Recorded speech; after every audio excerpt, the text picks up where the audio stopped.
They call you Jezebel for what you like to wear. You're morally unwell.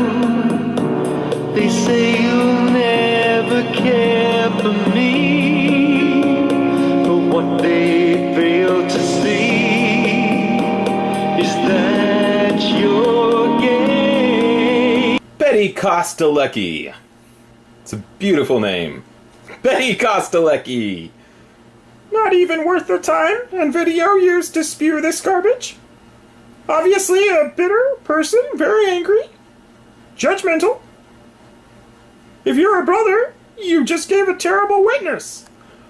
You know, this is where I don't see the relevance of somebody as a brother. They tell you you're not a brother, and oh, you were a brother until we don't like what you say anymore, then you're not a brother. This is my big question I have. How can a Jehovah's Witness stop being a witness? As long as you're talking, you're still a witness, right? Right? Think about it. Good or bad, whatever is happening to you on this journey, you're still witnessing. One way or the other, you're still witnessing for Jehovah. Once you start being a Jehovah's Witness, you can't stop, right? How does that work? But that's how they want it to work. They as long as you're doing what they say and you're saying what they tell you to say, then you're witnessing. You're giving witness to the world about Jehovah. How does that ever stop? Even if you're disassociated, disfellowshipped, in poor standing, how your story is still being told. This journey continues, right?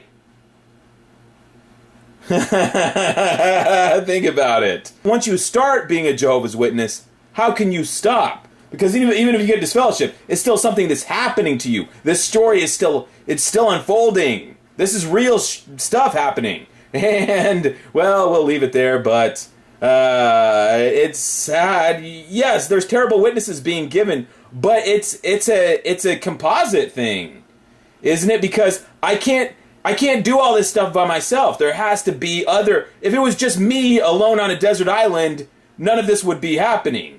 So it's the constant interaction and you know, many things occurring that makes all this. I'm just part of the program. What's strange is Jehovah's Witnesses. They're the only people, I don't know if you've ever thought about this, they're the only people on the face of the earth that tell people to stop preaching. I mean, they've told hundreds of thousands of people, maybe millions of people, you can't preach anymore. Stop. Be silent. And, well, it's just part of the religion. You know, but any other religion, can you imagine any other religion that would tell hundreds of thousands of people not to preach the good news anymore because, well, you sinned. It's over. And what is this message? What is this great work that Jehovah's Witnesses are so proud of accomplishing? Do you ever consider that? What is this thing that they can hold up and say, see? I mean, they brag about it all the time, but it's what did they actually do? You went door to door telling people, you think you're a Christian, but you're really not. You've been praying to false gods, like Satan. You're not even using the divine name or a form of it. You're not even associated with his earthly organization. Oh, yeah. What am I going to do with these people? What am I going to do with these people? Anyway, my husband and I were...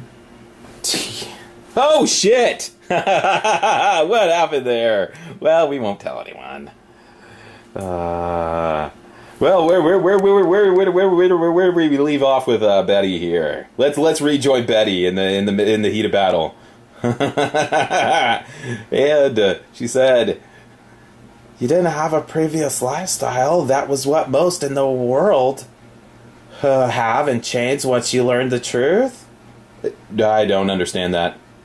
Oh, no, I'm born in. My husband and I were deep into the drug culture. I lived together for 2 years when I was contacted at the door. I started studying the next day. I was baptized 6 months later. My husband almost a year after beginning his study. When we learned that sleeping together without being married was something Jehovah detests. Jehovah detests sleeping together before you're married. We didn't sleep together for 4 months. Wait, that seems like it took a long time. You can still have sex without being in bed, right? I don't know. Sleeping together. Well, what did you do on the kitchen table is what I'm more interested in. 4 months. That's just amazing to me. That Jehovah, this is a great victory for Jehovah. We waited until our wedding night. I don't know. Oh, well, good for you, but I don't know. Isn't the cat out of the bag by then? Oh, maybe not. I don't know. You spent, let me get this straight. You spent 2 months, or no, excuse, you spent 2 years. You spent 2 years fucking. And then you study with the Jehovah's, and then you do a symbolic thing where for 4 months, you I don't know, did you put a clothespin on the end of your wiener? How did you, 4 months! Well, can you tell me your thoughts were clean during those 4 months? That's what I want to know. Because if you looked at each other's packages with a desire, then you already committed adultery, which you already did 2,000 times when you had sex. But that wedding night must have been anticlimactic. Maybe not. Only Jehovah knows. But your wedding night, but you've already fucked like 1,000,000 times. And then you did this for the Jehovah's Witnesses? Oh. So you didn't feel like you were doing anything wrong until somebody told you were doing something. Or like when before your wedding night when you were just fucking all the time, it felt great. Until someone told you it was wrong. Yeah. To tell about the single mother, you weren't in the room with her. The elders, you got this from her. No, Debbie, I did not get this from her. And let me stop and explain this to you, the viewer here. Betty Kostelecki is jumping to conclusions right now. That's not what happened. The story that I recounted for you about if you don't recall, the story was that there was a single mother who came into our Kingdom Hall. She was late to the Thursday night meeting. She was 25 minutes late. And this has been a repeat thing that had happened again and again. And one of the elders, his name was Kent Taylor, he took this woman into the coat room and gave her a very sternly worded lecture in which he said that when you are late to the meetings, you're stealing time from Jehovah. His words. You're stealing from Jehovah because you're taking his time away from him and you're giving it to yourself. And the single woman responded, well, I'm a woman who was abandoned by her husband. I'm having to work a full-time job and 2 part-time jobs to provide for my kids. And Brother Taylor responded that she needs to give up one of her jobs and let Jehovah pick up the slack. To which this woman said, oh, I can't do that because I was advised to do that 2 years ago, and I almost lost my home. I almost went homeless, and nobody was helping me. Betty is assuming that this woman told me this story, which is not the case.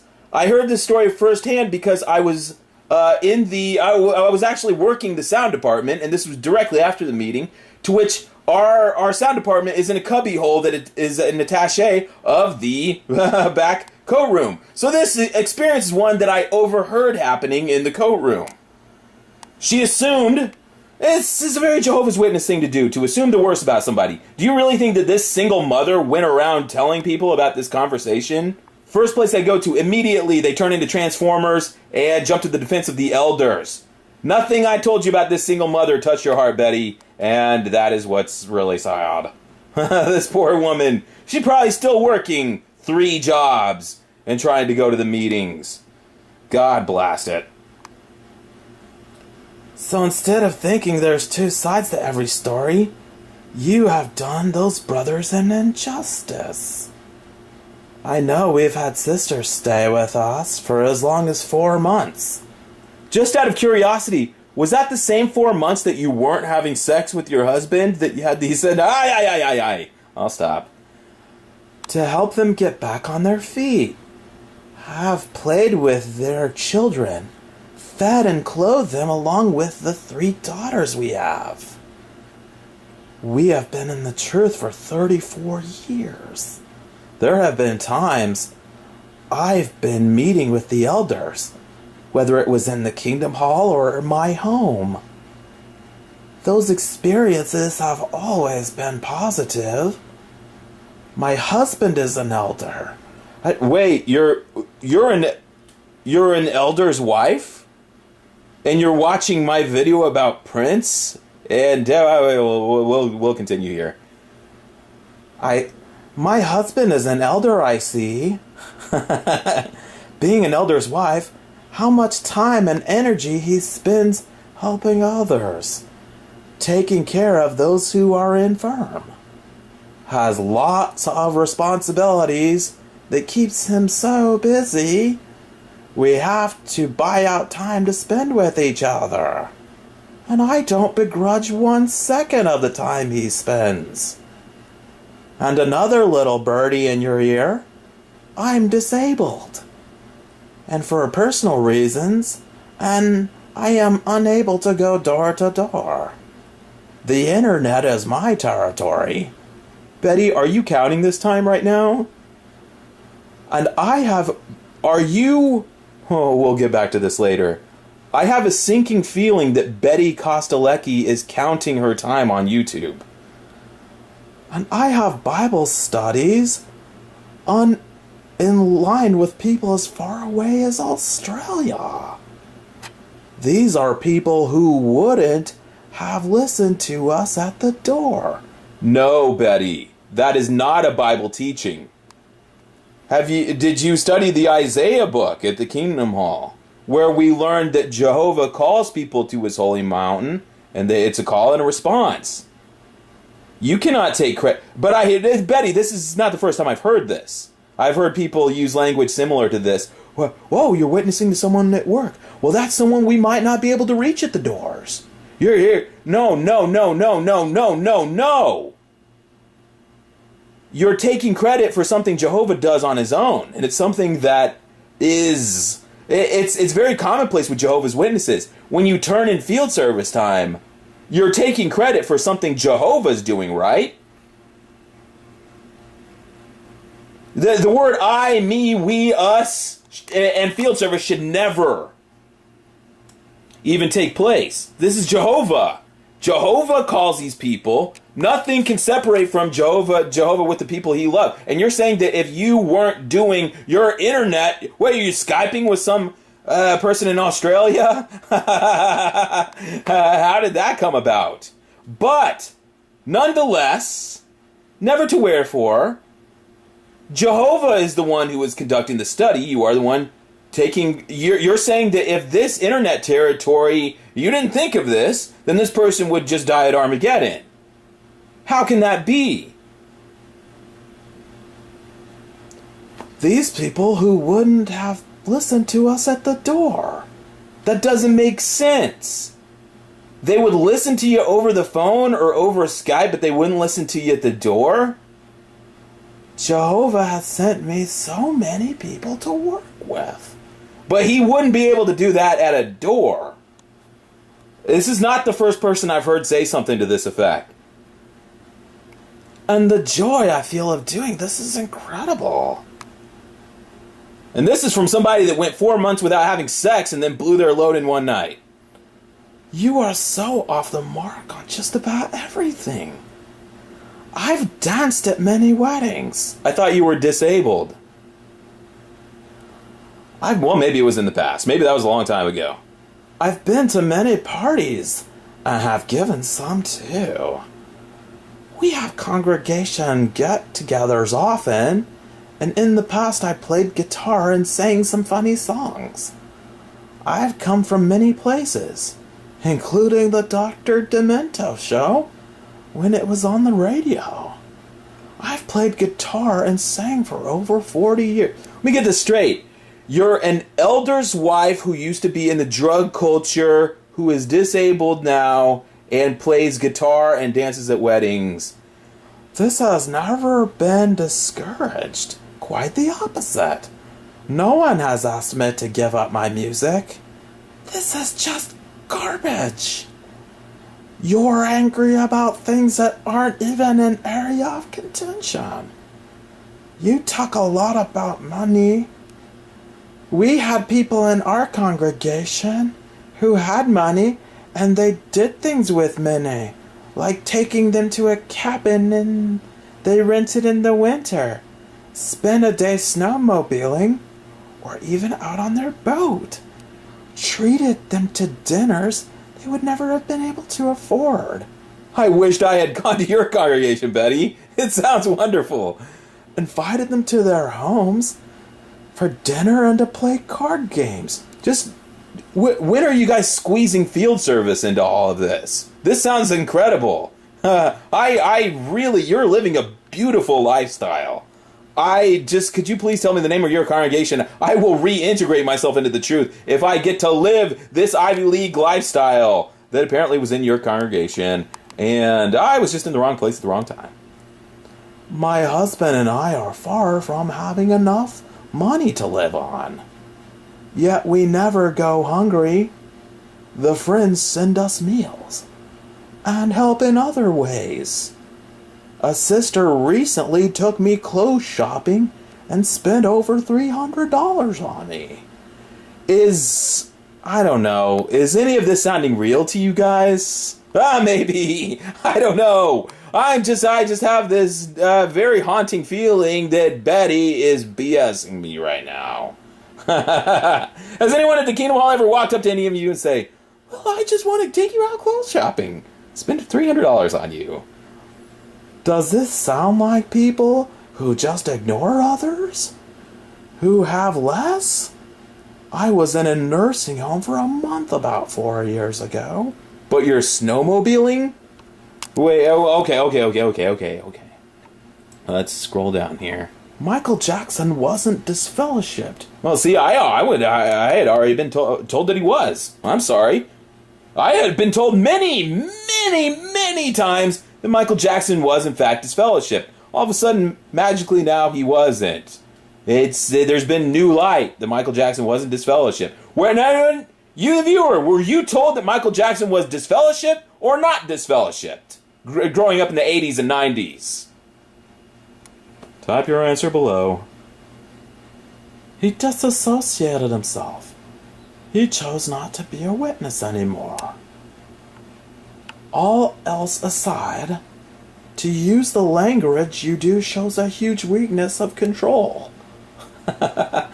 You have come across as someone I don't want to know because my brothers and sisters are full of joy.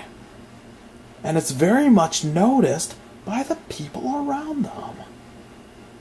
If you're as smart as you think you are, then you will act wisely and not try to contact me about my comments.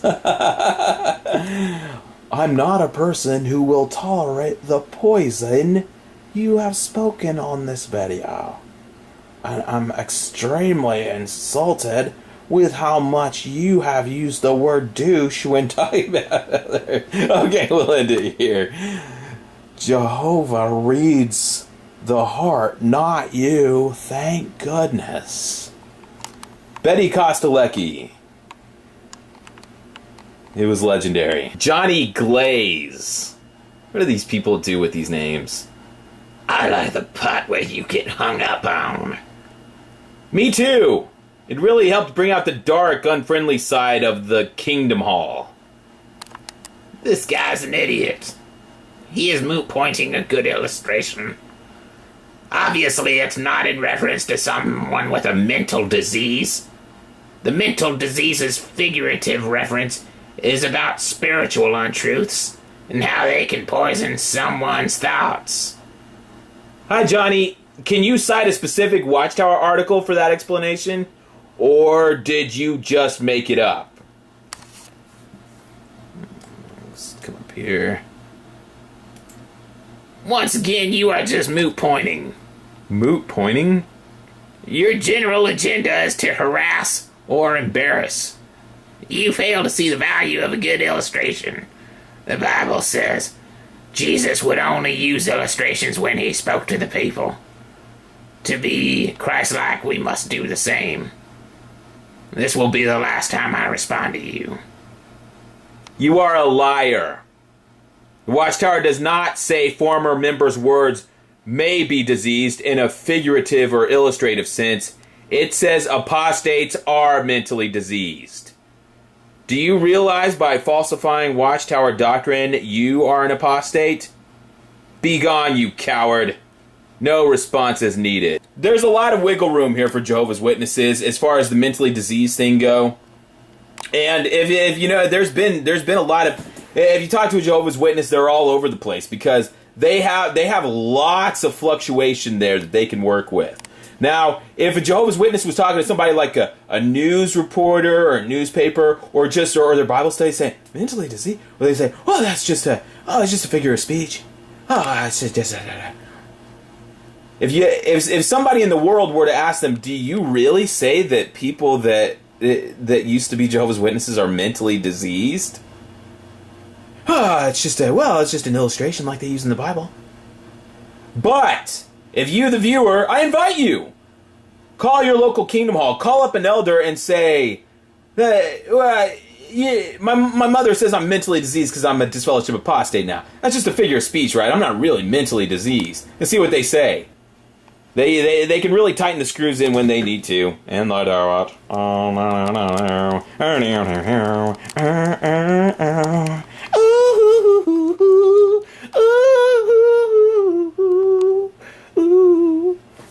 But anyway, they give themselves plenty, they give themselves a wide berth. They can move around quite a bit there. Say mentally diseased, you say, well, if it's such a great illustration, how come Jesus didn't use it? Since you're basing everything you do and say on what Jesus did, how come Jesus did not, seize this great opportunity to use this wonderful illustration? You made this illustration up, not Jesus. He's the king illustrator. And if he had one way to describe the people that used to be Jehovah's Witnesses but now disagree, it's like Ebola? It's like a brain-eating disease. No. It's like a satanic brain-eating cancer that is airborne? It's auditory. It comes through it's transmitted through sound. It's the one disease in the history of the universe that is transmitted through sound vibrations coming from one Jehovah's Witness mouth to another Jehovah's Witness ear, and it's a deadly brain disease. But you can recover as long as you go to the elders meeting and get corrected. I just thought this one was interesting. I'll read it to you guys. I was raised a Jehovah's Witness and left at age 24. They have a very schizophrenic view of financial wealth. When I got my first minimum wage full-time job at age 18, I was counseled that Satan's got you. I had to quit my job and do janitorial part-time in order to preach the good news. And part-time on a minimum wage job, you just couldn't survive. You know how most of those pioneers pay the bills? They go on welfare. Yes! I'm glad somebody brought this up. I knew so many welfare pioneers in the days that I was pioneering. Now, see, I was paying my bills and taking care of my responsibilities.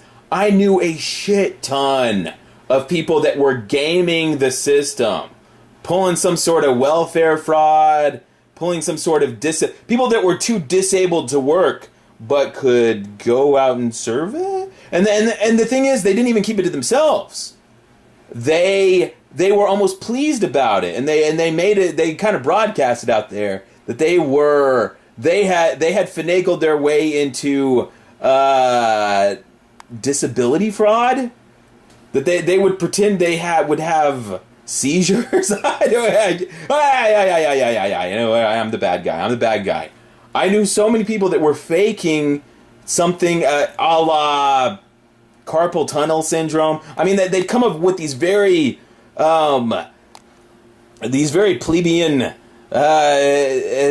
things that they would just really attach to, and that's their story, and they were sticking to it, and they would take welfare from Satan's system and go door to door with the extra time and money. They would accept food bank boxes. That is interesting, because the last thing a Jehovah will ever do is put something in a food bank box. And yes, I've also I've known people that went to they'd go to they're handing out boxes of food. We'll stop there on our way on service. Meanwhile, the eldership with the most influence and power were loggers, independently wealthy by my standard, but they were quiet about it. I also found that this is very common. I actually made a video about this, that a lot of elders, they get into, it's the elder game. They get into a service industry. It varies. It can be carpet cleaning. It can be yard care. It doesn't matter what the service is being provided is. Anything in the service industry, the elders, here's how it's done. They get a couple of vans, a couple of trucks, whatever, and it's the pyramid scheme. They start having people at the Kingdom Hall work for me. It doesn't even matter what they're doing. It could be window cleaning, it could be roofing, whatever. You get about half a dozen JWs to work for you for pennies on the dollar, and you, the elder, become quite rich in a very short period of time, and the publishers get to feel that they're getting the special privilege of working for an elder, and that it's beautiful, isn't it? They get the special privilege of working for the elder, and you get to tell them, well, you're not going to miss any meetings. Well, you work for a brother. That's really good. You don't have to worry about bad association or missing meetings, and they give you time off for the convention. And the most prominent elders drank themselves stupid at barbecues. And what they lived in was a mansion compared to my place. Yes! Isn't it funny how that works? Deep Luster, 2000. When I hear you talking and I watch your video, I feel that Jehovah's Witnesses have hurt you so much that you are trying to shame them every chance you have. 3 things that I think we need to clear up. There's 3 misconceptions that I think are very common. Number 1, that I am responsible for creating this situation that you do not like.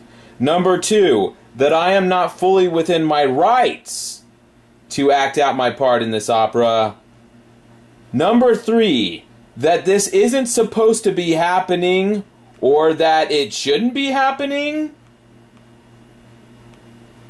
or that I could stop this from happening. This is supposed to be happening, right? In the last days, people will turn against their brothers, begin beating. People will say that their master has delayed, and they will turn around and start beating their brothers, which is what I'm doing now. I just hate my brothers so much I want to beat them. And I do that through the art of Mike and Kim. Mike and Kim. And JW Primetime. And we're doing it. We're just beating the shit out of our brothers. I just love doing it. And I can't stop doing it because, as you know, it's Bible prophecy and I have to fulfill it. You see, Jehovah has, as we learned in the book of Daniel, Jehovah has inserted hooks into my jaws. I can't stop myself. This was prophesied in Isaiah. I know that turning against Jehovah's people will lead to my destruction, but I can't stop doing it. This has been prophesied. I am simply acting out my part. So what is everyone so pissed at? That is the more... I think that is the larger question, the larger issue here. What are Jehovah's Witnesses pissed about? Shouldn't you be happy? Shouldn't you be rejoicing? knowing that your deliverance is near.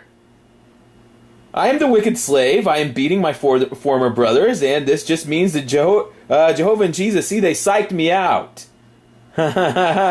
See, I'm believing, just as the fools in the days of Noah did, that women will continue getting married and being given in marriage, and that we will continue eating, drinking, just as things always have continued.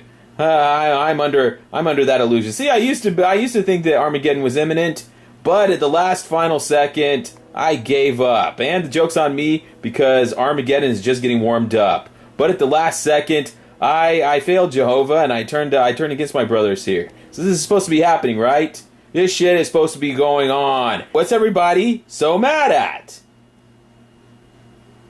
Everywhere I have relatives sending me angry emails. Well, what are you mad at? What are you angry about? This is great stuff, right? This is Bible stuff. This is Bible stuff happening. I thought this is your bread and butter. All of a sudden you don't like it? Why not? Why are Jehovah's Witnesses en masse coming on YouTube, coming on JW Survey or whatever such thing, and chewing people out? Why? Shouldn't you be just lighting the match, lighting the fuse, and walking away? It's like a movie. You're supposed to walk away, the explosion happens behind you, and you live happily ever after in the new system of things. Why are you getting involved in this? Why are you trying to stop this from happening? Why is Watchtower Society trying to stop this from happening? Look, they're the ones that are sending lawyers onto YouTube, trying to get people's channels deleted, trying to get the Caleb videos taken down. Why? They sued Jehovah's Witnesses that were posting the daily text online. They've gotten people's channels deleted, but why? What are they trying to stop? They're taking down videos all the time. Why are Jehovah's Witnesses coming on people's videos telling them to shut up? Be in fear, be ashamed. We're racing towards the conclusion of this system of things. Why are you putting the brakes on? Are you, in fact, going to be found fighters against God? Are you not working against... Or if you're trying to work against... Well, we'll leave it there. Are you not, in fact, fighters against God? No, maybe not. Type your answer below. I just don't know why this is happening. I know my part in it. And boy, am I jumping right in. I'm like a puppy dog. I just want to jump in the swimming pool and take off. But what are you doing here? And why are you trying to shame ExJWs? What's the payoff? What do you get? Are you going to delay the fulfillment of all this for a couple of months, couple of years? Are you buying more time for this system of things? Because it's racing towards a conclusion, right? And we are the accelerant. This is fuel on the fire, right?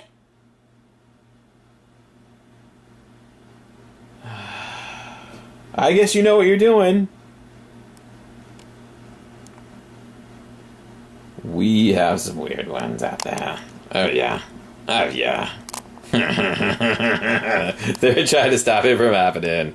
Well, it's not going to work. Because we're going to blow it all up. This system of thing is going to self-destruct. And I want to be on the front line. I want to be like on the movie Independence Day. I want to be the person that's standing on top of the skyscraper when Jehovah pushes the button. I want to be that person that's standing on the front line. I want to be standing on the mountain of Jehovah I just want to be standing there looking into the sky and have that moment where my eyes widen in realization that Jehovah is about to begin Armageddon, and I want to be the very first person. I want to feel the glow of heat on my face. I want my hair to be blowing in the wind, and I want to be that person with the oh shit moment, that their eyes widen in realization that Jehovah's laser beam of destruction is coming straight down. I want to see the clouds opening. I want to be the person standing on the skyscraper looking straight up as the clouds part, and the laser beam of Holy Spirit comes down and splits me like an atom. I want to be that person. You're going to deny that of me? I want that. That's my crescendo. That's my big thing that I've been waiting for a long time. You get everything else. You get to live forever and eat melons and roll around on the grass, play volleyball, garden. Lots of gardening. Lots and lots of gardening. I hope you like yard work. I'm not into it. But my grand finale is to be the person that... I'm going to be the very first... You're all going to die too. But I'm going to be the very first person that explodes when that laser beam from heaven comes down and explodes me like a tomato. You're trying to stop that? You're trying to slow it down. Todd Long. That's what she said. You see what I did there? You people don't know good humor when you hear it. Oh, that's a classy joke. Did you go to any of these meetings for any of these calls you made, or were you just trying to be a smartass? Well, I don't agree with some things Jehovah's Witnesses teach or do. It seems to me you were trying to bait them. Most of the elders' responses seemed reasonable. Where did I ever say the responses were not reasonable? You reached that conclusion and subsequently rejected it on your own, Todd. You yourself are saying it. Todd Long. Give me a break. Mayonnaise? You guys are killing me with these names. Jesus said, as I was hated, the truth will also be hated. Hi, which truth is being hated here? Could you be specific? Thanks. You're talking about the Prince video. What's going on? And she adds, and Prince really preaching to the entire world. Lord, did we not prophesy in your name, and expel demons in your name, and perform many powerful works in your name? Did Prince do something? Did I miss it? Is saying you're a Jehovah's Witness, is that a witness, or does something have to come after that? Because I missed the part where he did something after that. I must have been... I must have been at the beach that week. I don't know. The truth? Preaching? Wait, what? I missed it. Lovejoy. Sad man hiding his face. Now look, he can't get on with his life. No, he has to attack. And why? What's making him attack? We might ask. Is he giving a talk? Who are you talking to? He started out talking about a person that made a mistake, and he didn't understand why this person got a lot of attention. He comes back and asks Jehovah and his people for forgiveness. And as time goes on, he grew. He see that his brothers grew more and more in his attention. As time goes on, he grew to see that his brothers' attention grew, but then he painted his face a man view, and he wondered why. I do not know what this guy's talking about. I have no idea where this guy's even coming from. Look at me. I've remained true. Why don't I get more attraction? Well, I'll leave that one alone. His heart was revealed over the course of time as he let evil fill him to the point where you see him today painted, hiding, filled with hate, and lost with only his lie. It's 2013 and nothing has happened. What he won't tell you is we don't care when the new world comes. Really? That's a huge problem itself. You don't care. And this is what I've been hearing from Jehovah's Witnesses lately. We don't care when the new world comes. What? You don't care when Armageddon, the Great Tribulation, the new system of things. Oh, whatever. Anytime will be fine. 50 years from now, well, sure. It's okay. How can you go door to door telling people to feel the urgency? Feel it. The day of Jehovah's coming. Can't you feel it in your bones? Can't you feel it surging? And now all of a sudden, we don't care when the new world comes. Really, it's all about living a good life. Serving Jehovah. Because look what happens to the person. He or she lives, then dies. So what is their expectation now? Nothing. You're dead, bitch. You have been good. You have taught your children to be good. And wait, isn't that what people in Christendom are doing? Hope for Jehovah? Or is it to do bad things and teach your kids to do bad things and become what? You think your life's getting better or worse? And, well, he had a follow-up. Here. Don't let this guy mislead you. Look into all his words and see how he has harbored hate for someone, and that hate grew, and is now look where he is, bitch. In the cold, crying out in pain, looking to pin his mistake on Jehovah God. That's just what I've been trying to do, you guys. Just pin my mistake on Jehovah God. I just hate Jehovah God, and I want him to take the fall for this one. I want, when I'm playing the blame game, I want Jehovah God to go down. I want Jehovah God to have egg on his face and eat a huge shit sandwich. Now to say there is no God. Who is the greatest liar? Spelled with an E. Who says there is no God, but that you are gods? I don't know if I've ever said that.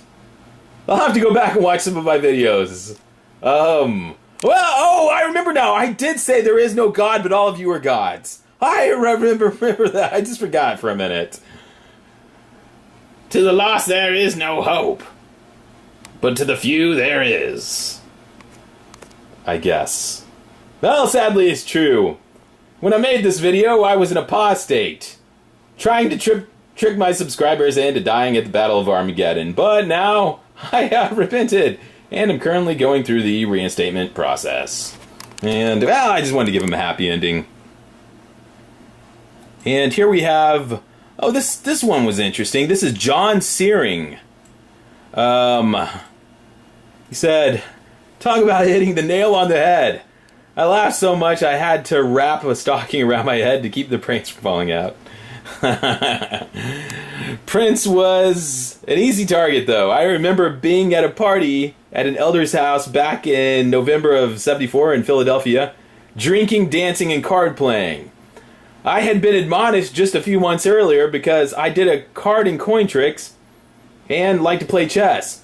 Once again, every time a JW gets upset with all the comments showing up is when you can confuse the issue with the facts. This is, I just thought that was funny because it's so true. Hi, John. It's a constant point of vexation.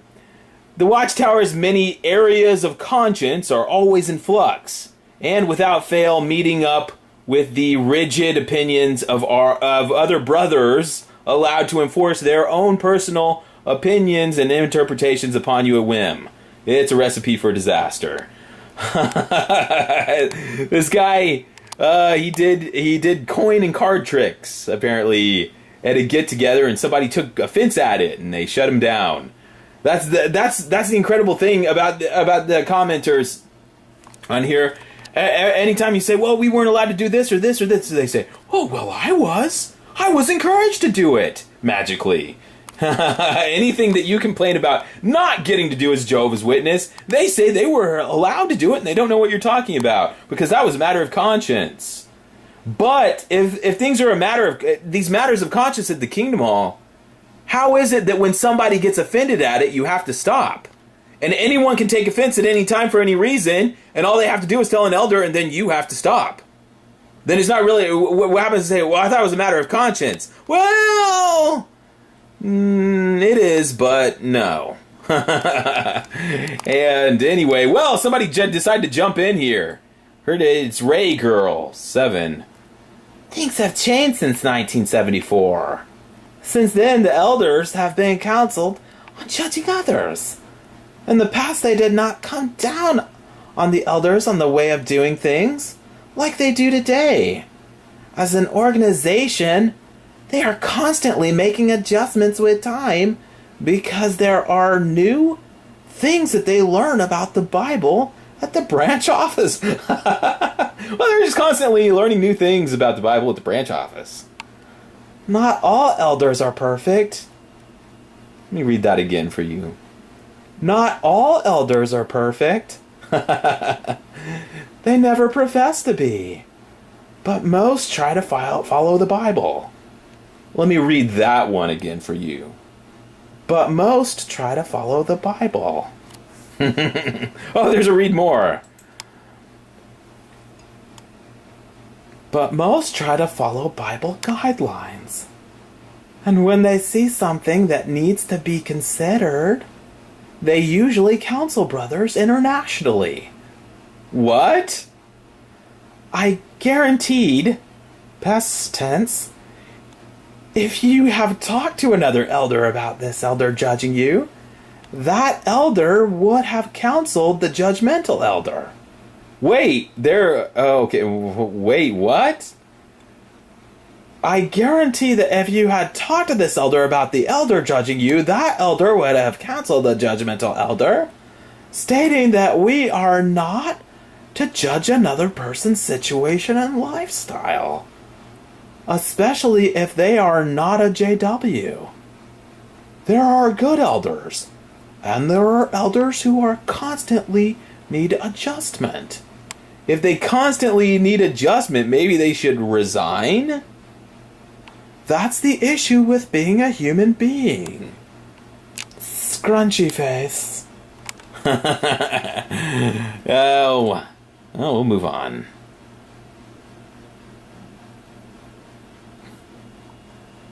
Pool dog, bitch. I find it amazing how easy it is for you to ridicule one religious group and disregard the failed Catholic, Protestant, atheist, etc. religions that have corrupted our society through the generations. Bastard. Bitch. How shallow-minded are you, dick? If you want to point fingers, how about starting with a perverted Catholic priest who have been abusing young boys and children for years? Seriously, this video is pathetic and completely one-sided, bitch. All of you people, you shits, should know that every... Read more, sorry.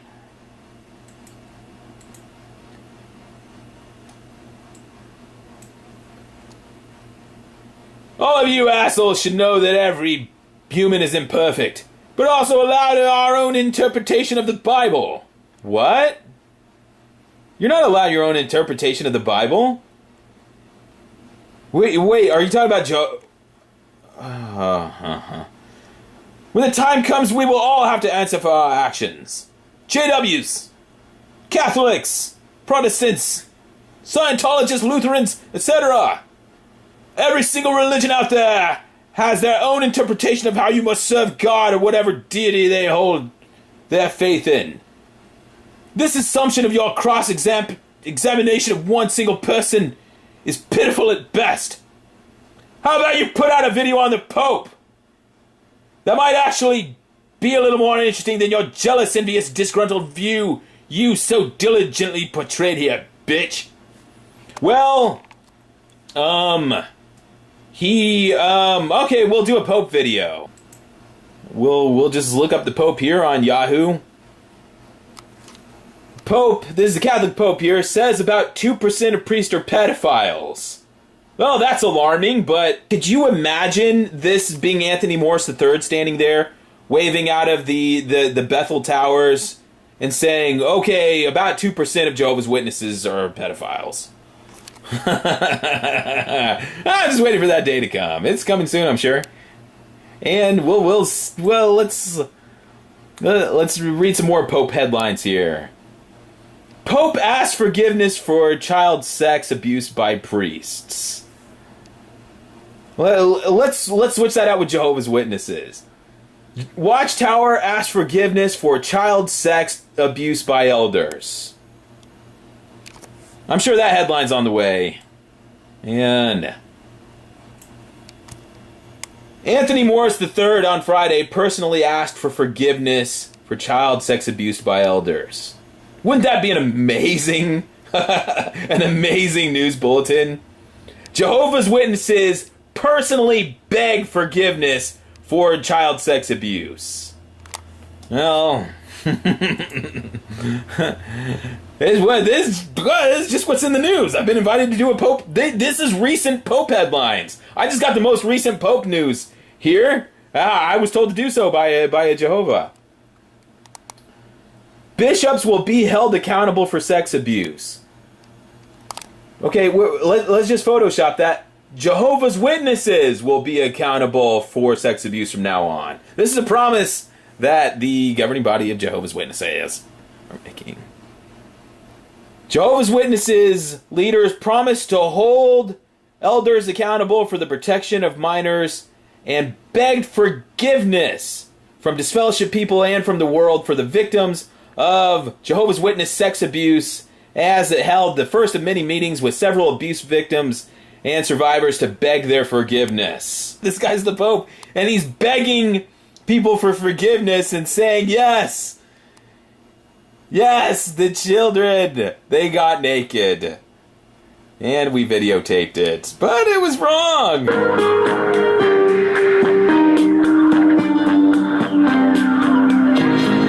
call you Jezebel whenever men walk by. They say that they can tell the longing in your eyes is real. Right? Think about it. Once you start being a Jehovah's Witness, how can you stop? Because even if you get disfellowship, it's still something that's happening to you. This story is still unfolding. This is real stuff happening. And, well, we'll leave it there, but it's sad. Yes, there's terrible witnesses being given, but it's a composite thing, isn't it? Because I can't do all this stuff by myself. There has to be other. If it was just me alone on a desert island, none of this would be happening. So it's the constant interaction and you know, many things occurring that makes all this. I'm just part of the program. What's strange is Jehovah's Witnesses.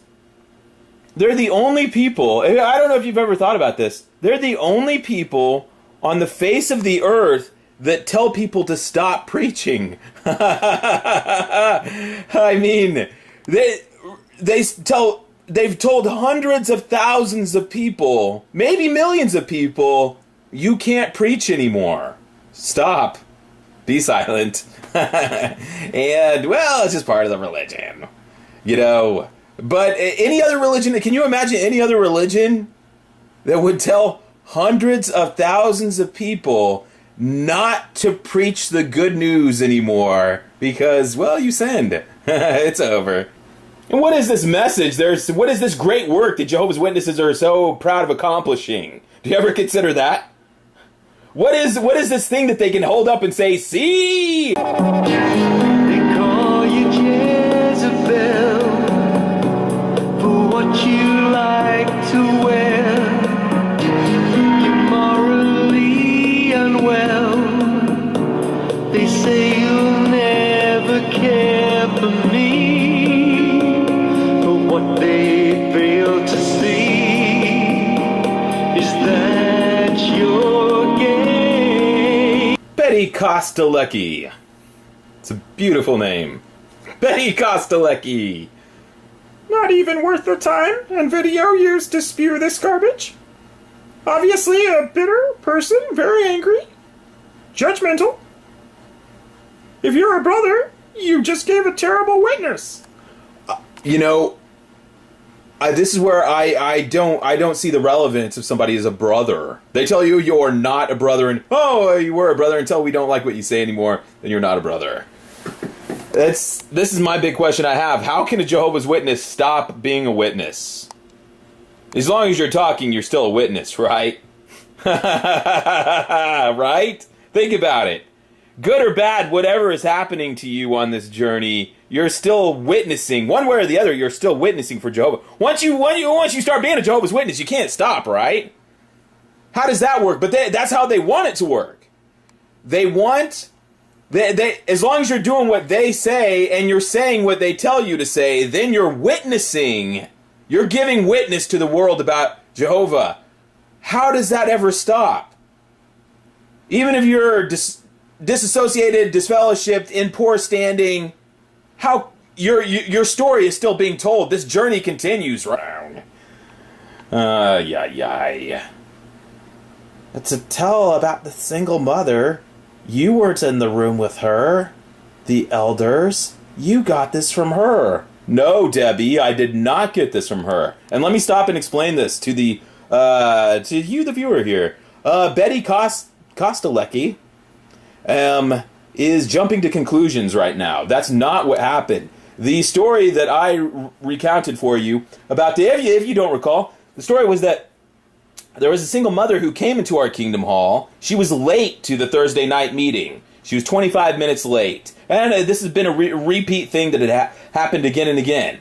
And one of the elders, his name was Kent Taylor, he took this woman into the coat room and gave her a very sternly worded lecture in which he said that when you are late to the meetings, you're stealing time from Jehovah. His words. You're stealing from Jehovah because you're taking his time away from him and you're giving it to yourself. And the single woman responded, well, I'm a woman who was abandoned by her husband. I'm having to work a full-time job and 2 part-time jobs to provide for my kids. And Brother Taylor responded that she needs to give up one of her jobs and let Jehovah pick up the slack. To which this woman said, oh, I can't do that because I was advised to do that 2 years ago, and I almost lost my home. I almost went homeless, and nobody was helping me. Betty is assuming that this woman told me this story, which is not the case. I heard this story firsthand here. I mean, they brag about it all the time, but it's what did they actually do? You went door to door telling people, you think you're a Christian, but you're really not. You've been praying to false gods, like Satan. You're not even using the divine name or a form of it. You're not even associated with his earthly organization. Oh, yeah. What am I going to do with these people? Anyway, my husband and I were... Oh, shit! What happened there? Well, we won't tell anyone. Well, where do we leave off with Betty here? Let's rejoin Betty in the heat of battle. And she said, you didn't have a previous lifestyle. That was what most in the world have, and changed once you learned the truth. I don't understand that. Oh, no, I'm born in. My husband and I were deep into the drug culture. I lived together for 2 years and I was contacted at the door. I started studying the next day. I was baptized 6 months later. My husband almost a year after beginning his study. When we learned that sleeping together without being married was something Jehovah detests. Jehovah detests sleeping together before you're married. We didn't sleep together for 4 months. Wait, that seems like it took a long time. You can still have sex without being in bed, right? I don't know. Sleeping together. Well, what did you do on the kitchen table is what I'm more interested in. 4 months. That's just amazing to me. That Jehovah, this is a great victory for Jehovah. We waited until our wedding night. I don't know. Oh, well, good for you, but I don't know. Isn't the cat out of the bag by then? Well, maybe not. I don't know. You spent, let me get this straight. You spent 2 months, or no, excuse, you spent 2 years. You spent 2 years fucking. And then you study with the Jehovah's, and then you do a symbolic thing where for 4 months, you I don't know, did you put a clothespin on the end of your wiener? How did you, 4 months? Well, can you tell me your thoughts were clean during those 4 months? That's what I want to know. Because if you looked at each other's packages with a desire, then you already committed adultery, which you already did 2,000 times when you had sex. But that wedding night must have been anticlimactic. Maybe not. Only Jehovah knows. But your wedding night, but you've already fucked like 1,000,000 times. And then you did this for the Jehovah's Witnesses? Oh. So you didn't feel like you were doing anything wrong until somebody told you were doing something. Or like when before your wedding night when you were just fucking all the time, it felt great. Until someone told you it was